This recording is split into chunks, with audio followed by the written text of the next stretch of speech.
Right now, someone watching this video is one moment away from an explosion. Maybe it's you. One wrong word from your partner, one mistake from a coworker, one small inconvenience, and everything inside you erupts like a volcano. But here's the truth, nobody tells you. That anger you think protects you. It's actually destroying everything you've built. Your relationships, your peace, your future. What if I told you there's a way to break free? Not by suppressing your emotions, not by pretending everything's fine, but by understanding one simple truth that changed a man's entire life in just 24 hours. Stay with me, because by the end of this story, you'll never look at your anger the same way again. This is the story of Ramen, the angry farmer who lost everything before he found peace. And his journey might just save yours. Picture a village where time moves slowly, where golden sugarcane fields stretch as far as the eye can see, where the morning air carries the scent of wet earth, and where cowbells echo through the valley like nature's own music. In this peaceful place lived a man named Ramen, and he was at war, not with enemies, not with poverty. Ramen was at war with himself. From the outside, he had won at life. He owned the largest fields in the village. His crops were legendary. His cattle were prized. His name commanded respect. Or so he thought. But inside? Inside, Ramen was a prisoner, a slave to the fire that burned in his chest every single day. His workers didn't come to work with joy. They came with fear. Every morning, they wondered what would set him off today. Will it be a broken tool? A late arrival? A simple mistake? His wife didn't greet him with warmth. She calculated, is he in a good mood? Should I speak now or wait? What if I say the wrong thing? His children had learned to read the storm clouds on their father's face, the way his jaw clenched, the way his footsteps grew heavier. They knew when to disappear. This is what anger does. It doesn't just hurt you. It radiates outward like poison, contaminating every relationship, every moment, every memory you could have had. Ramen didn't know it yet, but he was the richest poor man in the village. Rich in possessions, bankrupt in peace. And his breaking point was coming. The day started like any other. Sun rising over the fields, birds singing, nature offering another chance at peace. But Ramen brought the storm with him. He was inspecting the plowing when he heard it, the sharp crack of wood splitting. One of his workers had broken the wooden plow, an expensive tool, an essential tool. Something inside Ramen snapped. Useless! His voice echoed across the field like thunder. Do you know what this costs? Do you have any idea how hard I work while you destroy everything I build? The worker stood frozen, head bowed, silent. What could he say? Any word would be fuel to the fire. But this was just the beginning. At noon, his young son came running across the field, eager to bring his father water. Picture this child, maybe 7 years old, wanting nothing more than to help, to please his father, to feel that rare warmth of approval. He ran too fast. His small feet caught on a rock. The pot tipped. Water spilled into the thirsty earth. The boy looked up, and in that moment, he saw something that would haunt him. His father's face transforming into fury. Can't you even walk properly? What's wrong with you? Get away from me! The child's face crumpled. Tears he tried so hard to hold back spilled over. He ran, wiping his eyes, his small shoulders shaking. In that moment, Ramen had chosen anger over his own child's heart. But the universe wasn't done teaching. That evening, dark clouds gathered. Ramen panicked. His harvested crops lay exposed. If the rain came now, weeks of work would be ruined. He rushed, scrambled, tried to move everything at once, and in his frantic desperation, he slipped. Down into the mud he went, soaked, dirty, defeated. And there, sitting in the mud with rain beginning to fall, Something broke inside him. Not his spirit, something deeper. The illusion that his anger was serving him. He punched the ground. He roared at the sky. Why is everything against me? But the universe didn't answer. The rain kept falling. The mud stayed muddy. And Ramen stayed angry. That night at dinner was the loneliest meal of his life. His wife sat at the far end of the table. His children ate quickly, silently, eyes down. Nobody spoke. Nobody laughed. Nobody even looked at him. And for the first time in years, Ramen truly saw what his anger had created. Not a home, a prison, not a family. A group of people united only by fear. His wealth couldn't buy back those moments. His strength couldn't rebuild what his rage had destroyed. Success meant nothing when you're surrounded by silence. That night, sleep wouldn't come. But questions did. Painful questions. Is this who I want to be? Is this the legacy I'm building? Is this what my life amounts to? Morning came, but Ramen was different. Heavy. Hollow.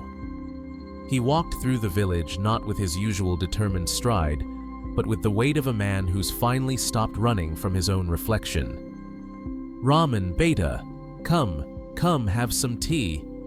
The voice belonged to an old woman, his late father's friend.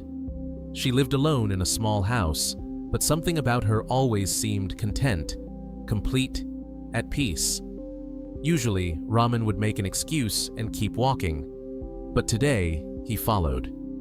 Her home was simple, no luxury, no excess, just clean walls, sunlight through the window, and that rare feeling of calm. She smiled, that knowing smile of someone who sees beyond words, and placed a blackened kettle on the fire. Water went in. Tea leaves followed. As the water heated, it began to bubble, then churn, then roil violently, making a loud, aggressive sound inside the metal pot. Steam hissed. The pot rattled on the stove like it was fighting itself. Ramen watched, not yet understanding why. Then, with practiced ease, the old woman poured that same boiling water into a clay pot sitting beside her. Instantly, the violence stopped. The churning ceased. The clay pot sat there, completely still. Silent. Peaceful. Same water. Different container. She turned to Ramen, her eyes holding a question that would change his life. Tell me, why did the first pot make all that noise, but this one is silent? Ramen shrugged, almost annoyed. Because the water was boiling before, and now it's calmer. The old woman's smile deepened. Exactly. She poured the tea into cups, the sound of liquid finding its place, the only noise between them. You see, my son, a boiling pot makes noise. It disturbs everything around it. But a calm pot? She tapped the clay gently. It reflects peace. Then she looked directly into his eyes. You, Ramen, are like that boiling pot, always churning with anger, always making noise wherever you go. Everyone hears you coming. Everyone fears the burn. The words hit like arrows, but she wasn't done. But tell me this, what has your anger brought you? Truly? Do people respect you because they admire you, or because they fear the next explosion? When you lie down at night, does that fire warm you or burn you? Ramen's throat tightened. His eyes stung. Do you know what real strength is? She continued, her voice gentle but unwavering. Not lifting heavy loads. Not owning the most land. Not making others tremble. Real strength is this. She pointed to her chest. Controlling the fire inside your own heart. When your mind becomes like still water, only then will you truly taste peace. Only then will you be free. She placed a cup of tea in his hands. This tea came from that boiling pot, but now it's perfect for drinking. The heat is still there, but it's contained, useful, life-giving. That's what you must become. Ramen sat there, cup in his hands, tears in his eyes, and for the first time in years, he didn't speak. He didn't argue. He didn't defend himself. He just listened. And something ancient inside him finally understood. Change doesn't happen in an explosion. It happens in 1,000 small choices. That evening, Ramen walked home slowly, not with his usual storm-bringing energy, but with something new: intention, awareness. His son was near the door, hesitating. The boy had learned to read danger, and his father's arrival usually meant disappearing. But this time, Ramen did something that shocked them both. He smiled, gently, and said, "Come, sit beside me." The boy's eyes went wide. Was this a trick? Was the storm coming anyway? Slowly, carefully, the child sat down. And then Ramen did something he'd never done before. He placed his hand gently on his son's head and said 3 words that would heal years of wounds. "I am sorry." The boy blinked. Once, twice, as if he'd heard a language he didn't know his father could speak. That night, when his wife served dinner, Ramen looked at her. Really looked at her. At the tiredness in her eyes. At the careful way she moved. At the distance she'd learned to keep. "Sit with me," he said softly. "Please." Tears filled her eyes. Not from fear this time, from hope, from the possibility that maybe, just maybe, her husband was coming back from wherever he'd been lost. The next day in the field was the real test. A worker accidentally dropped a basket of grain. Seeds scattered everywhere. Time wasted. Money lost. Everyone froze. Every single person stopped breathing. Here it comes. The explosion. The rage. The punishment. Ramen walked toward the worker. His face was unreadable. The worker closed his eyes, bracing for impact. But instead of shouting, Ramen bent down. He picked up the basket. He started gathering the grain himself. And then he said, "It happens. Be more careful next time." The worker's mouth fell open. Others exchanged glances. Was this the same man? Yes and no. It was the same man, but fighting a different battle. Every time anger rose like that boiling water inside him, he remembered the 2 pots. He would pause, breathe, wait for the churning to settle. It wasn't easy. Some days, the old rage would surge so powerfully he could taste it. His jaw would clench, his fists would tighten. The old words would crowd his throat, fighting to get out. But now, he had a choice. And choice is everything. Weeks passed, then months, and slowly, like winter giving way to spring, Ramen's world transformed. His house, once silent with fear, now rang with laughter. His children didn't run from him anymore. They ran toward him. They told him about their days. They asked him questions. They looked at him with something he thought he'd lost forever: love. His workers didn't just obey orders. They gave suggestions. They shared ideas. They worked not from fear, but from respect. True respect. The kind you can't demand or buy.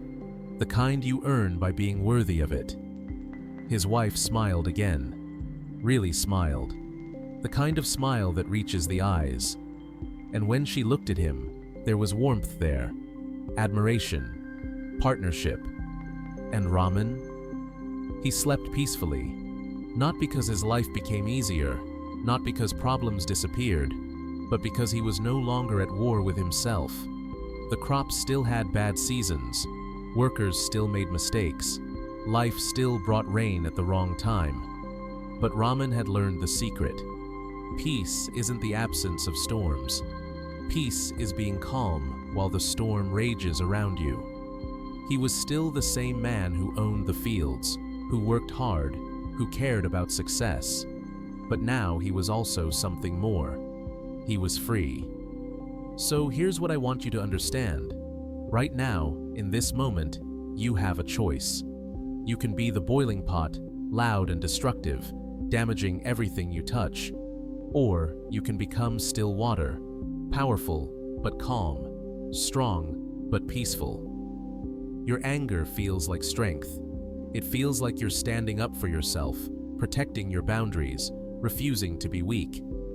But look closely. Look at what it's actually doing to your relationships, your health, your peace of mind. That fire inside you, it's not keeping you warm. It's burning down everything you've built. But here's the beautiful part. Just like ramen, you can change. Not by becoming weak, not by letting people walk over you, but by learning to control the fire instead of letting it control you. Before you react today to your partner's words, to your child's mistake, to that driver who cut you off, to your co-worker's incompetence, pause, breathe, let the water settle. Choose your response instead of being ruled by your reaction. Because true strength isn't loud, real power doesn't need to shout, and the life you actually want, it's waiting on the other side of your anger. Remember, a boiling mind makes noise. A still mind reflects peace. The question is, which pot will you be?